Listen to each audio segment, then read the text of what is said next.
Sir sir అంటే మీరు Prabhas fan అనుకుంటా కదా, మీరు ప్రభాస్ ఫ్యానే కదా? అవును సార్ అవును సార్. కానీ కొన్ని డైలాగ్స్ అదే టీజర్లో చూస్తుంటే ప్రభాస్ని కొద్దిగా ఇమిటేట్ చేసినట్టుంది.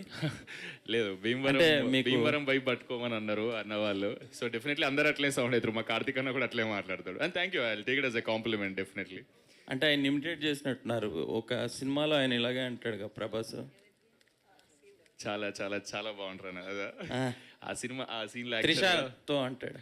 ఎగ్జాక్ట్లీ. ఎందుకంటే ఈ సినిమాలో మేము చెప్పాలా, ఈ సినిమాలో వర్షం సినిమాకి రిలీజ్కి తీసుకెళ్తాం అనమాట. ఆ ఇంటర్వ్యూలో మాట్లాడుకునే మాటలు అవి అట్లా. ఓకే, బాగుంది. టీజర్ అయితే చాలా బాగుంది. డైరెక్టర్ గారు, ఇదేంటంటే ఇన్స్పిరేషన్ ఏంటంటే దీనికి, లేదా మీ 100 షార్ట్ ఫిల్మ్స్లో ఓ షార్ట్ ఫిల్మ్ సినిమాగా మలిచారా? లేదు సార్, కొత్త కథే. ఇది actually inspired from true events అండి. ఇది ఫస్ట్ ప్రెస్ మీట్లో చెప్పాను, it's father and daughter love story కూడా ఉందని. సో మా డాడీ అండ్ మా బాబాయ్ గారు వాళ్ళ కూతుర్ని చాలా అమితంగా ప్రేమించారనమాట. సో ఆ కథనే ఇన్స్పిరేషన్గా తీసుకుని కూతురు ఈక్వల్ లవ్ డాడీకి, డాడీ ఈక్వల్ లవ్ కూతురికి ఇచ్చినప్పుడు, అండ్ అదే సమయంలో ఒక అబ్బాయితో ప్రేమలో పడితే ఆ సంఘర్షణలో ఆ సిట్యుయేషన్స్ ఎలా ఉంటాయో చెప్పడానికి ట్రై చేశాం సార్, అంతే. ఓకే, సుమంత్ గారు మీరు డైరెక్ట్ చేశారు కదా ఫస్ట్ ఫిల్మ్. నెక్స్ట్ది ఎందుకంటే మీరు ఇప్పుడు అంతా తెలంగాణ రూటెడ్ స్టోరీసే కదండి వస్తున్నాయి. అవును. అంటే నెక్స్ట్ సినిమా మీరు ఎందుకు అట్లా ట్రై చేయలేదు? నేను యాక్చువల్గా రాసుకున్నాను నా కథ, తీద్దామని అనుకున్నా. కానీ నా చుట్టుపక్కల నా వెల్ విషర్స్ అందరూ సజెస్ట్ చేసింది ఏంటంటే 20s లాగా కనిపించే హీరోలు తక్కువ మంది ఉన్నారు కదా, మన సినిమాకి మంచి పేరే వచ్చింది కదా పర్ఫార్మెన్స్కి.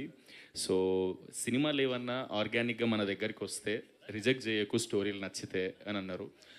బై గాడ్ గ్రేస్ నాకు చాలా మంచి కథలు వస్తూనే ఉన్నాయి. అందులో ఒక మంచి కథ ఎంచుకొని ఇది చేసినాం అన్నట్లా. అంటే మరి 80 రిజెక్ట్ చేశాను అన్నారుగా? అవునన్న, చాలా కథలు విన్నా కదా, చాలా కథలు విని అందులో మంచి కథ ఎంచుకొని తీసిన అంటున్నాను. సుమంత్ గారు, ఆ 80 కథల్లో లేనిది దీంట్లో ఏముందండి కొత్తగా? ఏదో అన్న, అంటే వింటున్నప్పుడు ఎనర్జీ, పాజిటివ్ వైబ్ నాకు చాలా మంచిగా అనిపించింది. కథ చాలా ఎమోషన్స్. ఇప్పుడు నేను 80 కథలు చెప్పలేను కదన్న, అందులో ఇవి లేవని. అంటే దీంట్లో ఏమైనా కొత్తగా ఉంటుందా, లేదా అందరికి తెలిసి రిలేట్ అయ్యేలా ఉంటుందా, ఎలా ఉండవు? ఇది రిలేటబుల్ కథ అన్న. ఇది అంటే మనం ఎప్పుడు చూడని కథ కాదు. డెఫినెట్లీ తండ్రి కూతురు లవ్ స్టోరీ అని అంటే నీకు ఆ ఎమోషన్ని చాలా బ్యూటిఫుల్ మ్యూజిక్తో, చాలా బ్యూటిఫుల్ మాటలతో ఎట్లా క్యాప్చర్ చేసారు అనేది మీరు చూడండి, చాలా ఇంప్రెస్ అవుతారని కోరుకుంటున్నా. అండ్ చాలా మంచి సినిమా తీసారు. నేను రీసెంట్గానే చూసిన 4-5 days బ్యాక్. నాకు భయం ఉండే, ఎందుకంటే ఈ సినిమాలో నేను ఇంట్రోవర్ట్ లేకుండా కొంచెం semi introvert kind of. So అది నేను ఎట్లా చేస్తానా, బయట నేను ఎక్కువ మాట్లాడతా, అంటే గట్టిగా మాట్లాడతా. సో ఇది చేస్తున్నప్పుడు నేను ఎట్లా చేసిన అనుకుని 4 days బ్యాక్ సినిమా చూసుకుంటే నాకు భయం పోయింది. నేను చాలా హ్యాపీగా చెప్పుకోవచ్చు, నేను గోదావరి గట్టుపైన సినిమా చేసిన అని. అయితే అందరూ మీ ఫ్రెండ్స్ అందరూ కూడా, అంటే సినిమాలో మీ ఫ్రెండ్స్, ఆఫ్ స్క్రీన్ ఫ్రెండ్స్ కూడా, వీళ్ళందరూ ఏం చెప్తున్నారంటే సుమంత్ ప్రేమిస్తాడని చెప్తున్నారు. బట్ ప్రేమిస్తాడనే మాట పాజిటివ్ కానీ, బట్ వాళ్ళు చెప్తున్న వైబ్ ఏదో కొంచెం తేడా ఉంది. ఏంటా 2 తర్వాత కదా? తినమంటే ఇప్పుడు నాకు ఎట్లయితే తిండి పెడతారో ఈ భీమవరం అన్న వాళ్ళందరూ, నేను కూడా వీళ్ళు తప్పించుకుంటారు. వీళ్ళు యాక్చువల్గా నేను రూమ్లో కూర్చోబెట్టి తినాలన్న, ఎందుకంటే వీళ్ళు నాకు ఇంత ఫుడ్ పంపిస్తారు, ఒక్కని తినాలి, నేను తినలేను కదా అని వీళ్ళని కూర్చోబెట్టి మాట్లాడుతూ తినిపిస్తూ చేస్తూ ఉంటా. అది ఇంటెన్షన్ అన్నది. సుమంత్ గారు సార్ ఇటండి. సార్ బాగున్నారా సార్? హాయ్ అండి, బాగున్నాను. ఆల్ ది బెస్ట్ అండి for second film. Thank you. First film మీరు మేం ఫేమస్ చేసినప్పుడు నాకు గుర్తుండి, ఒక newcomer first film first టైమర్తో అంత అగ్రెసివ్ ప్రమోషన్స్ చేసిన సినిమా అదే. ఇప్పుడు కూడా రాలేదేమో మేబీ అంత అగ్రెసివ్గా ప్రమోషన్స్ చేసిన సినిమా. బట్ వన్స్ సినిమా కొద్దిగా డిసప్పాయింట్ చేసినప్పుడు రియాక్షన్స్ కూడా అంతే హార్ష్గా ఉండినాయి, మీరు చేసిన హడావుడికి సరిపోయేంతగా. సో ఏంటి ఈ సినిమా స్ట్రాటజీ ఏదైనా మార్చుకుంటారా?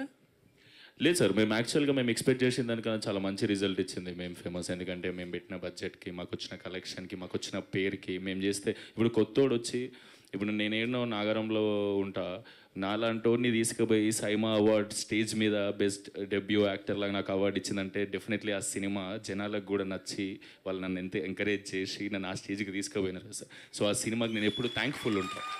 డెఫినెట్లీ ఎంట్రీ మీరు అన్నట్టు ప్రమోషన్స్ బాగా లొల్లి చేసినాం. ఎందుకంటే సార్, ఎందుకంటే అంత లొల్లి చేసినామంటే నాకు క్వాలిటీ స్పామ్ చేయాలి అని ఉండే. ఎందుకంటే నా పోస్టర్లు, నా ఒక సినిమా కూడా తీయకముందుకు నా పోస్టర్లు 100 పోస్టర్లు గోడ మీద వేసిన ఎవరు బండాగి చూడరు కదా సార్. సో నేనేమనుకున్నా అంటే ఎవ్రీడే ఫోన్ ఓపెన్ చేసి నేను కనబడాలి అని అనుకున్నా. సో దానికి ఏం చేయొచ్చు. సో ఎంత కాదన్నా మీరు అన్నట్టు చిన్న సినిమా, నేను పెద్ద పెద్ద ఈవెంట్లు చేసి పెద్ద పెద్ద ప్రమోట్ చేయలేను డెఫినెట్లీ.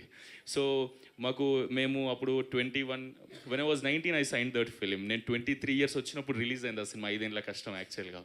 సో నాకు అరే పోరలు తీసిరు, ఏం తీసిరు అని చెప్పేసి చుట్టుపక్కల ఉన్న మన ఇండస్ట్రీలో ఉన్న హీరోలు, హీరోయిన్స్, సింగర్స్, ఎవరెవరైతే ఇండస్ట్రీ పీపుల్ ఉన్నారో అందరు వచ్చి మీతో పాటు సార్ అందరూ వచ్చి మమ్మల్ని ఎంకరేజ్ చేశారు. కాబట్టి అది మాకు జనాలందరికీ అగ్రెసివ్ ప్రమోషన్ లాగా అనిపించింది. అది నాకు ఒక డ్రీమ్ ఎంట్రీగా, అంటే డ్రీమ్ లాంచ్ కదా సార్. సో నాకు ఏదైతే కావాలో అది వచ్చింది. ఆ సినిమా నుంచి నాకు ఏదైతే రిజల్ట్ రావాలో అది డెఫినెట్లీ వచ్చింది సార్. ఇప్పుడు ఆ క్వాలిటీ స్పామింగ్ ఈ సినిమా కూడా ఉంటుందా? అంటే అట్లా కదా సార్, సినిమాకి తగ్గట్టు చేయాలి. అది కొంచెం హడావిడి సినిమా. ఇందాక అన్నట్టు ఇది గోదావరి పడవలో పోతున్నట్టు సాయంత్రం ఎట్లుంటుందో ఆ ఫీల్, నలుగురు కూర్చుంటే గోదావరి పక్కన మాట్లాడుకుంటే ఎట్లుంటుందో ఆ ఫీల్ గుడ్ సినిమా సార్ ఇది. సో ప్రమోషన్స్లోని మేం ఫేమస్ సినిమాలోని లేకపోతే ఇప్పుడు కూడా మాట్లాడుతున్న దాంట్లో మీ వాయిస్ మీకు ఒక టోన్ కొంచెం డిఫరెంట్గా ఉంటుంది. అవును సార్. బట్ సినిమాలో చూస్తే చాలా సబ్డ్యూడ్గా ఉంది. బట్ మీరు అన్నట్టు ఏంటంటే కొంచెం ఇంట్రోవర్ట్ క్యారెక్టర్ ఓకే. ఆ ప్రాసెస్లో అంటే ఒరిజినాలిటీని సప్రెస్ చేసుకుని ఒక క్యారెక్టర్ చేయడం కష్టం కదా? కొంచెం కష్టం అవుతుంది సార్ డెఫినెట్లీ. ఎందుకంటే నేను ఇందాక అన్నట్టు ఇక్కడ పుట్టి పెరిగినా కదా. సో ఈ అన్న వాళ్ళందరూ నన్ను కొంచెం ట్రైన్ చేసి ఆ స్లాంగ్కి తీసుకొచ్చి, ఇందాక మీకు స్పీచ్లో కూడా ఒక 2-3 డైలాగులు చెప్పిన, డెఫినెట్లీ ఆడ పుట్టి పెరిగినట్టు రాకపోయినా ప్రయత్నించిన అని అనుకుంటున్నా సార్. ఆల్ ది బెస్ట్ అండి. Thank you sir, thank you so much. Happy new year sir. Sumanth garu, sir మేము ఫేమస్ కాము, అప్పుడు మహేష్ గారు వేసారు, సక్సెస్ అయింది, మంచిగా అయింది. దీనికి ఎవరు వేస్తారు అనుకుంటున్నారు? తెలియదు సార్. అయ్యో, వేస్తే మంచిదే డెఫినెట్లీ. కానీ నచ్చుతుంది అనుకుంటున్నావు సార్. ఏదో నేను నిజంగానే ప్రభాస్ ఫ్యాన్ ఇందాక అన్నట్టు. ఈ అన్న వచ్చే స్టోరీ చెప్పినప్పుడు ఇలా వర్షం రిలీజ్ సీన్ ఉంటుంది, ఇట్లా హీరోయిన్ని తీసుకుపోయి సినిమా చూపిస్తావు, ఇట్లా హల్చల్ చేస్తావు అని చెప్పిండు. నేను చాలా ఎగ్జైట్ అయినా. ఆ టీజర్లో మీరు చూస్తారు కదా, ఇట్లా ప్రభాస్ అన్న అంట. సో అదే వైబ్ అది. డెఫినెట్లీ పెద్దోళ్ళు చూస్తే ఎవరి నుంచి అయితే మనం ఇన్స్పైర్ అవుతామో, ఎవరినైతే మనం అడ్మైర్ చేస్తామో, వాళ్ళు మన వర్క్ చూసి అప్రిషియేట్ చేయాలని డెఫినెట్లీ కోరుకుంటాం కదా. సో అది అవ్వాలనే కోరుకుంటున్నాను నేను కూడా. ఇందులో హీరోయిన్ పేరు మాయ కదా? అవును సార్. ఏ మాయ చేసామంటున్నారు. సో అంటే నాగ చైతన్య అది ఏ మాయ చేసేలో కూడా అందులో హీరోయిన్ క్రిస్టియను, హీరో అది, ఇందులో కూడా హీరోయిన్ క్రిస్టియన్ లాగే కనిపిస్తుంది. అంటే దానికి దీనికి ఏంటి కంపేర్ చేసుకుంటే?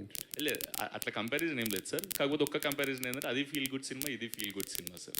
అది ఒక అర్బన్ ఏరియాలో అవుతుంది అని అంటే, ఇది ప్యూర్ పల్లెటూరు. మన ఎమోషన్స్, మన బాబాయ్, పిన్ని, ఫ్రెండ్స్, డాడీ, ఈ జోన్ ఎట్లుంటుంది సార్ మన ఊర్లలో, ఆ జోన్ని క్యాప్చర్ చేసిండు అన్న.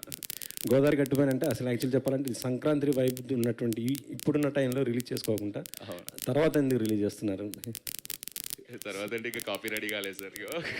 సినిమా మొన్ననే ఫైనల్ షూట్ అయిపోయింది. సో అంటే ఫైనల్ కాపీ రెడీ కానీ ఎంతగానో కొంచెం టైం పడుతుంది కదా సార్. సో మా టైం లైన్స్ అక్కడికి ఉన్నాయి అనమాట, కొంచెం లేట్.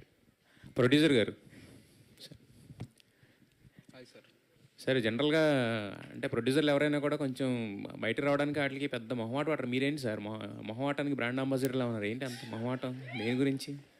అంటే నాకు ఇక్కడ పెద్ద వర్కింగ్ ఉండదు కదా సార్. Actors, directors they